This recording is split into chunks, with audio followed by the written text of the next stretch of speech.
तस्वीरों में ऐसी क्या बात होती है कि तस्वीर देखकर भी हमारा हृदय पिघल जाता है। यदि मैं कहूँ कि तुम्हारे टूटते बिखरते या कहो कि टूट चुके रिश्ते को भी मैं एक तस्वीर मात्र से सुधार दूंगी, संवार दूंगी, तो तुम्हें इस पर विश्वास करना होगा। तस्वीरों में बड़ा जादू होता है, तभी तो हम अपने घर में देवी देवताओं की तस्वीर रखते हैं, हम अपने बचपन की तस्वीर रखते हैं और जब भी उस तस्वीर को देखते हैं बचपन में खो जाते हैं। जब हम पहले स्कूल जाते थे, पुराने पुराने फोटोज होते थे, हमारी माँ हमें गोद में उठाई हुई है, हमारे पापा हमारा हाथ पकड़े, और उन तस्वीरों को देखते ही हम ये सारी सुख सुविधा, अपनी उम्र, अभी का स्टेज क्या है, क्षण भर के लिए भूल जाते हैं और तुरंत तस्वीरों की दुनिया में चले जाता है हमारा मन। अर्थात हमारा चंद्रमा उस वक्त हमारे जीवन पर फोकस ना करके उस तस्वीर पर फोकस करता है और हमें तुरंत याद आ जाता है, अरे ये फ्रॉक मेरी थी, मुझे बहुत पसंद थी, अरे दीदी ने क्या पहना है, देखो पापा ने क्या पहना है, ये शर्ट मुझे याद है। अर्थात आप प्रेजेंट टेंस से तुरंत निकल जाते हैं और पास्ट में चले जाते हैं केवल एक तस्वीर देखकर।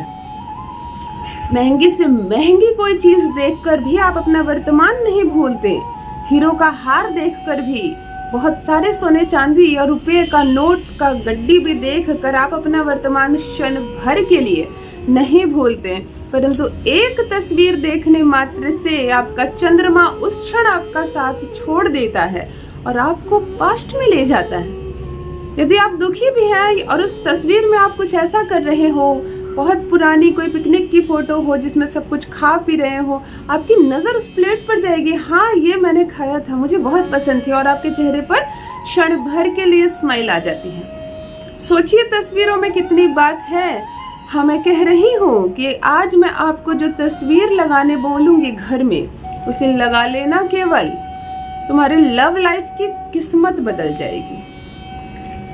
कंडीशन सुन लो, तुम प्यार करती हो बहुत किसी से, परंतु सामने से रिस्पॉन्स में तुम्हें उतना प्यार नहीं मिलता या प्यार ही नहीं मिलता। तुम्हें पता भी नहीं कि मैं जिसे दिन रात चाह रही हूँ वह मुझे चाहता भी है या नहीं, वो मुझे चाहती भी है या नहीं। मैं अंधी भक्ति कर रही हूँ। चलो पत्नी की बात करती हूँ। तुम पत्नी बन गई हो किसी की, कितने प्रेम से तुम उसके घर को संवार रही हो, उसके साथ दिन रात रह रही हो, परंतु तुम्हें कभी कभी उसके व्यवहार से लग रहा है कि हमारे बीच कुछ भी ठीक नहीं है, बस चल रहा है और चल रहा है। और तुम्हें वहां पहुंचना है, एक स्टेप आगे लेना है, तुम्हें अपने पति की अर्धांगिनी बनना है, बिल्कुल लव पार्टनर बनना है। वो कुछ भी करे तुमसे साझा करे, उसको सुख मिले तो तुम्हें बताए, वो दुखी रहे तो तुम्हें बताए, वह अपने जीवन को आधा आधी आप पर सौंप दे, यदि उस अवस्था में आप पहुंचना चाहती हैं। घर में बैठे बिठाए यदि सामने वाले के हृदय में आप अपने प्यार का दिया जलाना चाहती हैं, आप अपने दाम्पत्य सुख को इतना अट्रैक्टिव करना चाहती हैं, इतना सुख मिलेगा आपको दाम्पत्य सुख, इतना शुक्र आपका मजबूत हो जाएगा कि फिर तो दुनिया कदमों में झुकेगी आपके। आपका प्यार आपके चरणों में होगा, आपके वश में होगा, तुम्हारे पीछे पीछे आएगा। आज मैं कह रही हूँ कि तस्वीर में वो बात है। कौन सी तस्वीर लेनी है और उसे सही स्थान कहाँ देना है, यह जानना बहुत आवश्यक है, वरना हमारे घर में न जाने कितनी तस्वीरें होती हैं और हम उसकी कद्र ही नहीं जानते और उसे लगाना कहाँ है, जिससे के कारण वो हमारे चंद्रमा को मजबूत करने लगे, वो हमारे शुक्र को मजबूत करने लगे, वह हमारे ग्रहों की ऐसी स्थिति अवस्था बदल दे कि हमारा भाग्य बदल जाए महज इस तस्वीर से।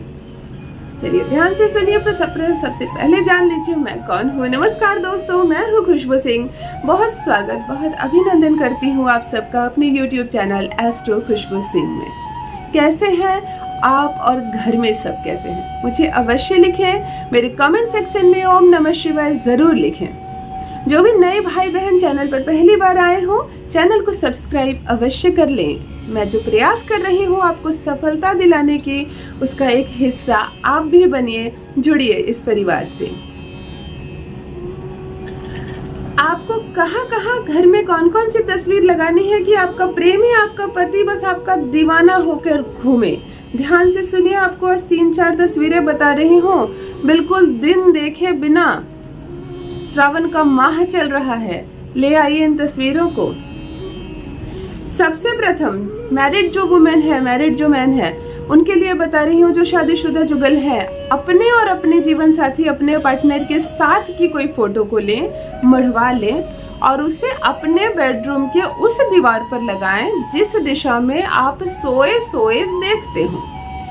ऐसे आपने सोया है, आंख खुलती है, जो सामने की दीवार दिखती है आपको, उस दीवार पर आपके और आपके पार्टनर की जॉइंट फोटो, एक फोटो में जो आप दोनों मुस्कुरा रहे हो, यह तस्वीर होनी ही चाहिए बेडरूम में, शुक्र के लिए। दूसरी तस्वीर, आपको भगवान शिव और माता पार्वती की एक ऐसी तस्वीर लेनी है जिसमें उन दोनों का गठबंधन हो रहा हो, वरमाला डाल रहे हो, सिंदूर डाल रहे हो, अर्थात उनका वैवाहिक तस्वीर।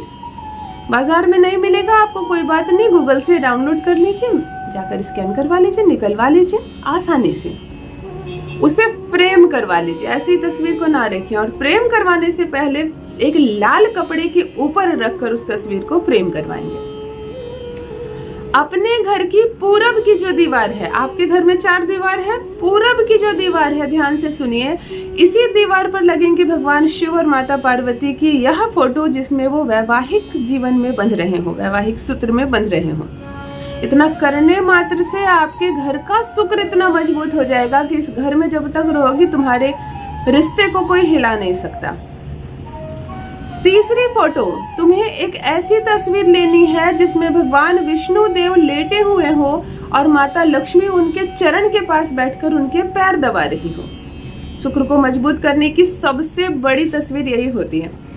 तस्वीर लें, उसे भी मढ़वा लें और तुम्हारे घर का मुख्य द्वार जहाँ खुलता है, ठीक सामने जो दीवार दिखती है, अर्थात यदि तुम्हारे दरवाजे पर कोई व्यक्ति आता है और तुम दरवाजा खोलते हो तो उसे तुम्हारे पीछे की जो दीवार दिखती है, समझ गए बात, उस दीवार पर तुम्हें भगवान श्री हरि विष्णु और माता लक्ष्मी की वो तस्वीर लगानी है जिसमें माता लक्ष्मी चरण दबा रही हो विष्णु भगवान की। और चौथा, तुम्हें अपने पूजा रूम में एक जुगल तस्वीर लगानी है भगवान कृष्ण और माता राधा की साथ में। भगवान कृष्ण बंसी बजा रहे हो और राधा जी बगल में खड़ी हो। हाँ, मैं कह रही हूँ कि ये 4 तस्वीरें तुम्हारे भाग्य को बदल देगी। ये 4 तस्वीरें अपने घर में लगा के देखो, तुम्हारा शुक्र इतना मजबूत हो जाएगा, बैठे बिठाए तुम किसी को भी अपनी ओर आकर्षित कर पाओगी। यदि शादीशुदा हो तो दाम्पत्य सुख में कभी कमी नहीं आएगी। प्रेमिका हो तो तुम्हारा प्रेमी तुम्हारे चक्कर लगाएगा। अवश्य करना और अपना अनुभव मेरे साथ भी साझा करना। बस मित्रों, आज के लिए इतना ही। बहुत बहुत धन्यवाद।